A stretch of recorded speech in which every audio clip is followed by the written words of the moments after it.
of FitWorks Hybrid Training Gym in DeKalb, Illinois, author of the books Get Fit and Live Healthy and Eat by Color. We got a good question today from a potential client's mom. We do train kids in our facility. We had a parent call in, inquire about what we call sports performance, which is speed, agility, and what we call junior lifting. And mom's concern was, my son is 9 years old. I don't know that I want him doing weight training. Isn't that bad? I have a lot of concerns at his age. Here's the truth in training kids. One, before adolescence, before puberty actually, before we're actually producing hormones, athletes, especially males, are not going to gain a significant amount of muscle mass.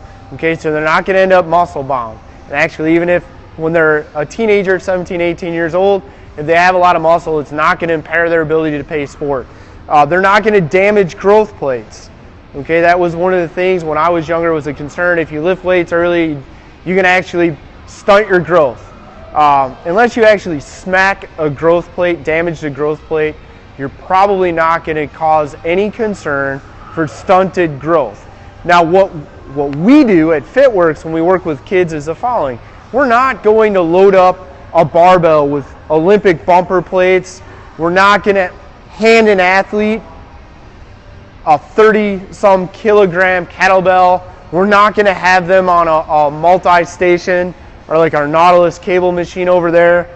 We're not going to have them using dumps. We're not going to take a 9-year-old and put him or her under a loaded barbell and have them squat.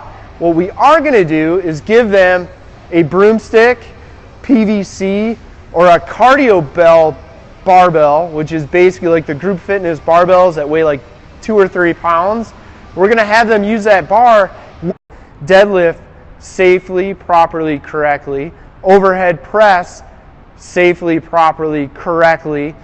We're going to teach them how to do a pull-up in probably a modified version using something like TRX or suspension trainers. We may have them do an assisted dip. We're probably going to have them do some type of forward press, usually in a push-up position.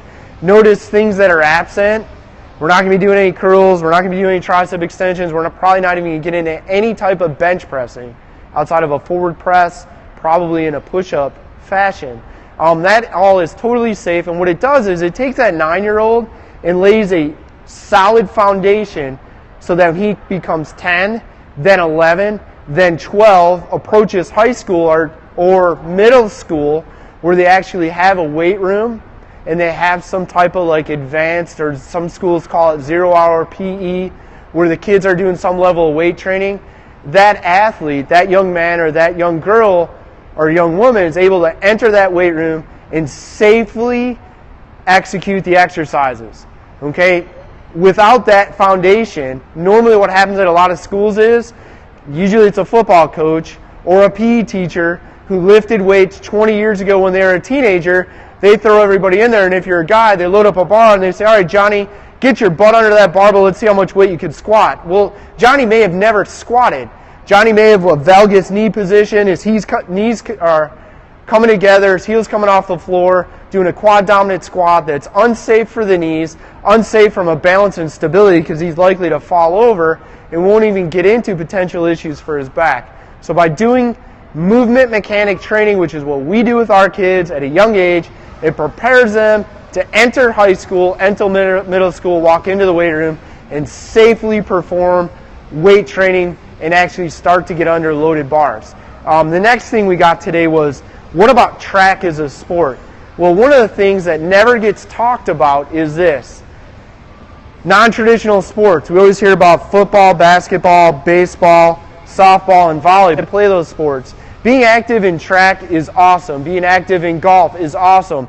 Being active in cruise, so rowing, is awesome. And as a former fat guy who as a pre-adolescent had a weight problem, was terribly uncoordinated, that person's me, those sports keep those kids active. And at the end of the day, most of us are not going on to professional athletics.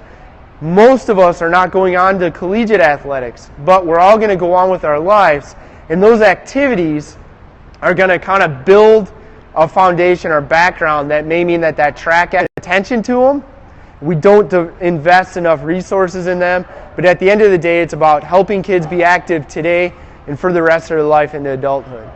That too, why do we have our sports performance training facility here at FitWorks?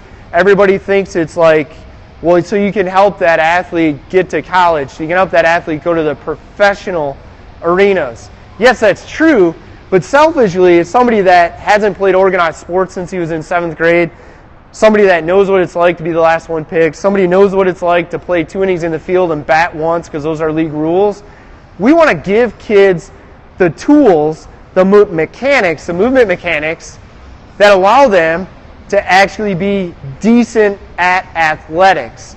Not everybody learns to run and jump correctly. Some kids pick it up and they do it very well. Some kids just do it wrong. As a result, they're slow. As a result, they're not good at it. And guess what happens? If you're not good at it, you don't stick with it. If you're not good at it, you're always the last one picked, you quit. If you always ride the bench, you give up and say forget it. So our focus here is giving kids the skills, helping them get better at the little things so that they're active today, tomorrow, in sports, in middle school, high school, college, maybe a few, and in 15 years we've had 4 or 5 go on to, for example, the NFL. But really what we want to do is help kids get active for the rest of their life.